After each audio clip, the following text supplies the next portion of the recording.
जय हिंद हमारे सभी व्यूअर्स को। तो आज का वीडियो होने वाला है नर्सिंग असिस्टेंट के ऊपर।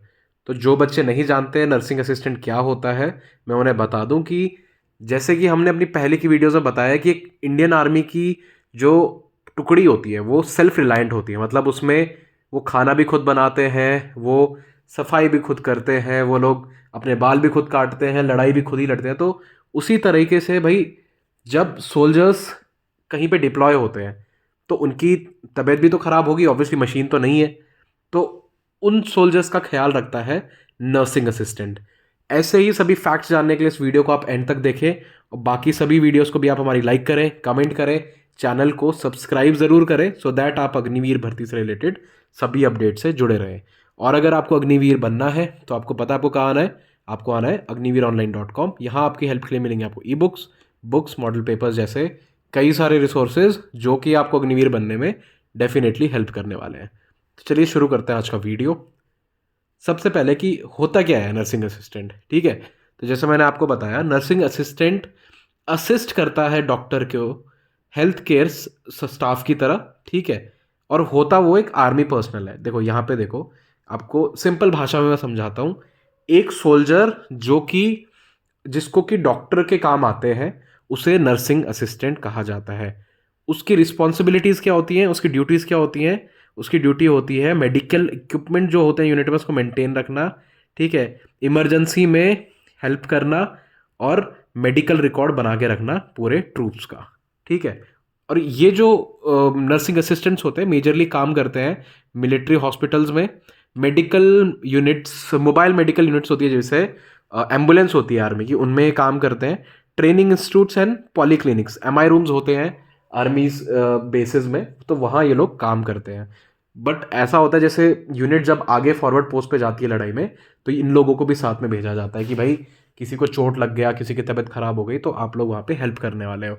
तो मेजरली इसको कह सकते हैं हम कि एक डॉक्टर जो कि एक यूनिट के साथ जुड़ा होता है, उसका काम होता है सभी का हेल्थ वाइज सभी को एवन कंडीशन में रखना, ठीक है। अब डिटेल में बात करते हैं ड्यूटीज़ की। Provide primary patient care to military personnel, वही जो हमने बताया कि जो स्टार्टिंग में जो सबसे पहला उपचार होता है जो कि फर्स्ट एड जिसको कहा जाता है, प्राइमरी असिस्टेंस, क्योंकि उसके बाद तो फिर उनको हॉस्पिटल भेज देते हैं, तो ये इनका काम होता है, ठीक है।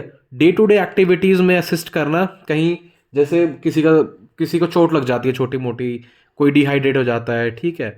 और ग्रूमिंग वगैरह में इनका हेल्प का ज़्यादा होता है इन्वॉल्वमेंट। देन होता है आपका जो पेशेंट होता है उसका रिकॉर्ड मेंटेन रखना। जैसे लेट से किसी पेशेंट की लॉन्ग मेडिकल हिस्ट्री है, कोई किसी को शुरुआत से ही पाँव में दर्द है और वो बढ़ता गया, तो इस सब का भी एक रिकॉर्ड रखना होता है, तो वो रिकॉर्ड रखता है आपका नर्सिंग असिस्टेंट, ठीक है। इसके अलावा फर्स्ट एड का हमने आपको ऑलरेडी बता दिया है।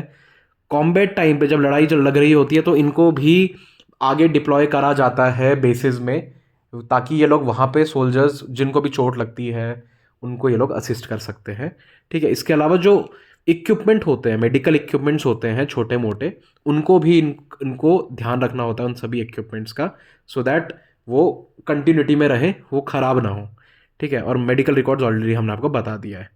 बात करते हैं एलिजिबिलिटी की। तो क्या एलिजिबिलिटी होनी चाहिए एक नर्सिस असिस्टेंट के लिए?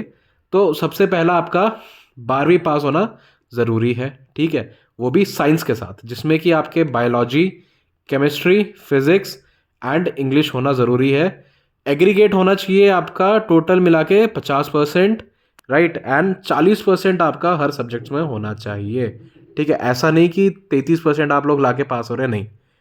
जो नर्सिंग असिस्टेंट होता है उसका एक अच्छा सोल्जर, पढ़ा लिखा सोल्जर होना बहुत ज़रूरी है, तभी वो आगे चल के और अच्छे से असिस्ट कर पाएगा अपने साथ के सोल्जर्स को, ठीक है। इसके अलावा क्या है आपके पास, मेजरली देखो लमसम यही है कि बायोलॉजी आपके पास 12वीं में होनी चाहिए और 40 नंबर तो आपके एटलीस्ट होने चाहिए, यही एजुकेशनल आपकी एलिजिबिलिटी चाहिए होती है। बात करें एज एंड फिजिकल फिटनेस की, तो एज आपकी अभी 17.5 से 21 साल होनी चाहिए, यहाँ 23 लिखी हुई है, बट अग्निवीर के लिए 21 साल आपकी एज होनी चाहिए, राइट। एंड फिजिकली आप फिट होने चाहिए। इसके अलावा आपकी हाइट होनी चाहिए 157 से 170 सेंटीमीटर, मतलब 157 से 170 सेंटीमीटर के बीच में आपकी हाइट होनी चाहिए।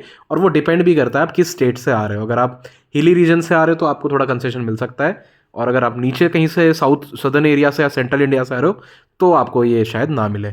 वेट मिनिमम आपका होना चाहिए 50 kg। वैसे तो ये आपके BMI पे डिपेंड करता है कि आपका हाइट कितना है, उस हिसाब से आपका वेट होना चाहिए। चेस्ट साइज आपका मैक्सिमम 77 और फुलाने के बाद 82 तक आपका जाना चाहिए। ये वेरी कर जाता है, ठीक है, depending on your body type, आप किस तरीके का आपका बॉडी टाइप है उसमें। इसके अलावा 1600 मीटर तो यहाँ भी बॉस भागना पड़ेगा आपको बॉस, ठीक है। आप नर्सिंग असिस्टेंट हो या कोई भी हो, किसी भी एंट्री के लिए आप जा रहे हो, GD क्लरिकल टेक्निकल, ये 1600 मीटर तो आपको निकालने ही पड़ेंगे बॉस। बात करें पुलअप्स की तो 10 से 12 पुलअप्स आपको वहाँ लगाने पड़ते हैं। जिगजैग में आपको नॉर्मल क्रॉस करना होता है, 9 फीट डिच में आपको जंप मारना पड़ता है। अगर आप ये सब क्लियर कर देते हो तो you are fit for being a nursing assistant, ठीक है। पर मेजरली मैंने देखा है इस टेस्ट में आपका जो आपका रिटर्न जो आपका होता है वो ज़्यादा टफ आता है as compare to your physical. तो रिटर्न की आप अगर ज़्यादा अच्छे से प्रिपरेशन करेंगे तो ही आपको फ़ायदा मिलेगा। और अगर आपको इसकी प्रिपरेशन करनी है तो आपको आना है agniveeronline.com। वहाँ आपको बायोलॉजी से रिलेटेड स्पेसिफिक बुक्स मिलेंगी जो कि आपको नर्सिंग असिस्टेंट बनने में डेफिनेटली हेल्प करने वाली हैं, ठीक है। बात करते हैं मेडिकल टेस्ट। मेडिकल टेस्ट में क्या क्या होने वाला है इसमें।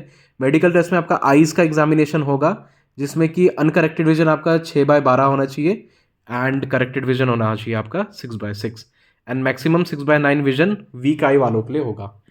लैब टेस्ट में देखा जाए तो आपका हीमोग्लोबिन होगा, आपका ब्लड केमिस्ट्री टेस्ट, यूरेनियल टेस्ट होंगे, रैपिड डायग्नोस्टिक टेस्ट, वही जो नॉर्मल मेडिकल टेस्ट होती हैं। इसके अलावा फिजिकल फिटनेस टेस्ट होगा आपका, जिसमें कि आपकी height, weight, chest and other physical attributes नापे जाएंगे। वही मतलब नॉर्मल जो GD टेक्निकल बाकी ट्रेड्स के मेडिकल में होता है वो ही आपके इसमें होने वाला है। अब बात करते हैं कि क्या स्किल सेट चाहिए होता है एक नर्सिंग असिस्टेंट बनने के लिए। देखो, नॉलेज ऑफ मेडिकल टर्मिनोलॉजी ये बहुत ज़्यादा ज़रूरी है, क्योंकि भाई अल्टीमेटली आपको फौज में जाके ना GD का काम करना है, ना आपको टेक्निकल का काम करना है, ना ट्रेडमैन का करना है, ना क्लरिकल काम करना है। आपका एक काम वो है जो कि आपको आपके टाइटल में ही है, नर्सिंग असिस्टेंट। मतलब कुछ भी चीज़ मेडिकल से रिलेटेड वो आपको आनी चाहिए। अगर उसमें कहीं भी कमी रह जाती है तो बस you are not fit for this position. तो मेक श्योर करें कि अगर आप बायोलॉजी वाले हैं तो आपके फंडामेंटल्स एकदम क्लियर हो, नॉलेज आपको पूरा हो मेडिकल टर्मिनोलॉजी, क्योंकि कल के दिन को हमें नहीं पता ना किस तरीके की इमरजेंसी आएगी, और फौज में तो वैसे ही बहुत सारी अनसर्टेनिटीज़ होती है। तो इस वजह से आपका नॉलेज होना बहुत ज़रूरी है मेडिकल लाइन के ऊपर। दूसरा, पेशेंट केयर। देखो, पेशेंट बेसिकली क्या होता है, जब कोई वुंडेड हो जाता है, पेशेंट बन जाता है, तो उसको एक केयर देना होता है जो कि बहुत इंपॉर्टेंट है उसकी रिकवरी के लिए। तो ये भी अगर आपको, अब पेशेंट केयर में देखो मेजरली क्या आता है, बेदिंग आता है, उनका ड्रेसिंग होता है, उनको किस तरीके का खाना देना है, ठीक है, क्या सब चीज़ें उनको बतानी है जिससे कि वो जल्दी ठीक हो जाए। तो ये सब क्वालिटीज़ भी आपके अंदर होनी चाहिए, तभी आप एक अच्छे नर्सिंग असिस्टेंट कहलाएंगे। बात करते हैं कम्युनिकेशन एंड कोलैबोरेशन की। तो यहाँ पे जैसे हमने कहा था कि रिकॉर्ड मेंटेन हो करते हैं नर्सिंग असिस्टेंट्स, ठीक है। तो ये रिकॉर्ड्स को आपको मिलिट्री हॉस्पिटल्स तक पूरा कम्युनिकेशन पहुंचाना पड़ता है कि भाई हमारे यूनिट में इतने लोगों को ये इनका मेडिकल रिकॉर्ड्स है। आपको मेजरली जितने भी बड़े हॉस्पिटल्स हैं उनके साथ टच में रहना होता है, ठीक है। और कुछ भी रिक्वायरमेंट होती है अगर यूनिट को, तो आपको वो उनको प्रोवाइड करनी होती है, ठीक है। तो इस वजह से कम्युनिकेशन एंड कोलैबोरेशन आपका होना बहुत ज़रूरी है, क्योंकि कल के दिन को अगर कुछ भी हो गया, अगर नज़दीक के हॉस्पिटल से भी आपको हेल्प लेनी पड़ गई तो आप तुरंत तो कॉल नहीं करोगे ना। तो इस वजह से आपके कम्युनिकेशन ऑलरेडी डेवलप होने चाहिए नियर बाय मेडिकल एस्टैब्लिशमेंट से। अगला है अटेंशन टू डिटेल। बात करता जब मैं अटेंशन टू डिटेल में, उसमें बहुत सारी चीज़ें आती हैं, जैसे कि आपका बिहेवियर। अगर आपको अगर लेट से आप कुछ बिहेवियर नोटिस कर रहे हो ट्रूप्स के अंदर, राइट, या फिर अगर आप देख रहे हो कि कोई अच्छे से, मतलब कुछ भी डिटेल्स में बात करें तो कुछ भी मेडिकल से रिलेटेड कुछ भी डिटेल्स हो सकता है। कोई अच्छे से खाना नहीं खा रहा है, राइट, या बहुत सारे पेशेंट्स आपके पास आ रहे हैं जिनको एक ही तरीके की दिक्कत है, तो आपको ये सब चीज़ें ऑब्जर्व करनी होंगी और उस तरीके से अपने डिसीजंस भी लेने होंगे, ठीक है। लेट्स से अगर आपको लग रहा है कि बहुत सारे सोल्जर्स को आपके नियर बाय डेंगू हो रहा है, ठीक है, तो आपको वो चीज़ ऑब्जर्व करनी पड़ेगी, भाई क्यों डेंगू हो रहा है। वो रीज़न आपको फिर अपने CEO को बताना पड़ेगा, भाई ये रीज़न मैंने फाइंड आउट करा है, इस वजह से डेंगू हो रहा है, सो दैट आपका CEO भी उस अकॉर्डिंगली स्टेप ले सके।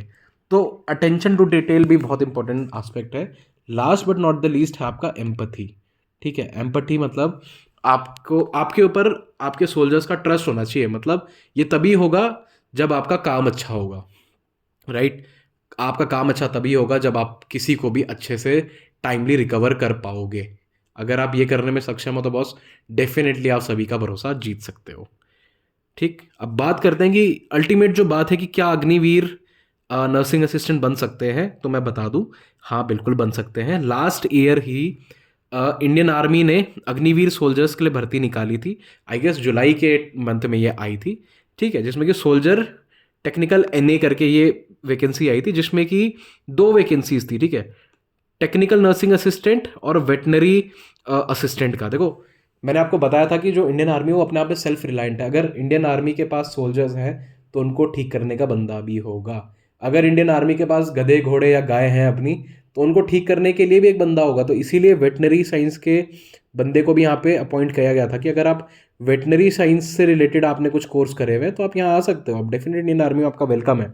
ठीक है, अब मेजरली जैसे मैंने आपको बताया कि जो नर्सिंग असिस्टेंट है उसमें आपका फिजिकल उतना मैटर नहीं करता, क्योंकि नर्सिंग असिस्टेंट वैसे भी ज़्यादा फिजिकल नहीं करते हैं। इनका काम मेडिकल लाइन में पेशेंट्स को केटर करने का ज़्यादा होता है। तो जो सब्जेक्ट्स होने वाले हैं बॉस आपके बहुत स्पेसिफिक होंगे। देखते हैं यहाँ पे जीके, मैथ्स, फिजिक्स, बायोलॉजी और केमिस्ट्री। तो मोटा मोटा साइंस, मैथ एंड जीके में फोकस रहना चाहिए आपका। ठीक है, और सबसे ज़्यादा क्वेश्चन देखें तो बायोलॉजी के एंड केमिस्ट्री के ही हैं आपके पास। बाकी में तो पाँच पाँच क्वेश्चन हैं, 10 क्वेश्चन। तो मेजरली साइंस आपका बहुत सॉलिड होना चाहिए। सॉलिड नहीं है तो बहुत सॉलिड करो उसको। कैसे करोगे? बुक्स पढ़ो। बुक्स नहीं मिल रही तो अग्निवीर ऑनलाइन में आके अपनी बुक्स ढूंढो। ऐसे करके आप अग्निवीर नर्सिंग असिस्टेंट के लिए अप्लाई कर सकते हो। आई होप इस साल भी इसका वैकेंसी आएगा 2024 में। आएगा तो डेफिनेटली आपको हम अपने चैनल के माध्यम से बताएंगे ज़रूर। तो आज का वीडियो यहीं तक। आई होप आपको वीडियो अच्छा लगा होगा। वीडियो अच्छा लगा हो तो आप हमें हमारे सोशल मीडिया हैंडल्स जैसे कि फेसबुक एंड इंस्टाग्राम पे फॉलो कर सकते हो। वहाँ भी हम आपको सेम नाम अग्निवीर online.com से मिलने वाले हैं। तो जल्दी से जाइए, फॉलो कीजिए और वहाँ पे भी अपना प्यार हमें देते रहिए। जय हिंद।